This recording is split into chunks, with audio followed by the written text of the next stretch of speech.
আসসালামু আলাইকুম আপুরা, আপনাদের জন্য নিয়ে এসেছি খুবই চমৎকার কিছু বুটিকের কালেকশন একদম রিজনেবল প্রাইসে।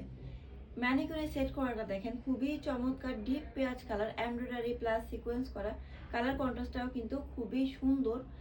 এটা কিন্তু দুইটা কালার, এই দেখেন আরেকটা কালার সি গ্রিন কালার, এটাও কিন্তু কালার কন্ট্রাস্টটা খুবই দারুণ। আর এগুলোর কিন্তু বডি একদমই ফ্রি সাইজ। এইটা দেখেন, এইটা আমাদের বুটিকের আরেকটা ডিজাইন। এটাও কিন্তু কালারটা খুবই চমৎকার, একদমই লাইট একটা পেস্ট কালার। এইটা দেখেন লাইট স্কাই কালার। আচ্ছা, যে আপুরা হচ্ছে আমার পরা কোনো ড্রেস পাচ্ছেন না বলে খুবই আপনারা আফসোস করছিলেন, তাদের জন্য এই যে এই দুইটা ড্রেস আমি স্টক করতে পেরেছি। বাট আনফরচুনেটলি সরি আপুরা, আমার পরা ড্রেসটা আপাতত স্টকে নেই, এটা হবেও না। এটা কিন্তু খুবই সুন্দর একটা ক্রিম কালার, একদমই লাইট কালার। আর এইটা দেখেন একদমই লাইট একটা ইয়েলো কালার, দুইটা কালারই কিন্তু খুবই সুন্দর। এই ড্রেসগুলো পাচ্ছেন মাত্র 1000 টাকায়।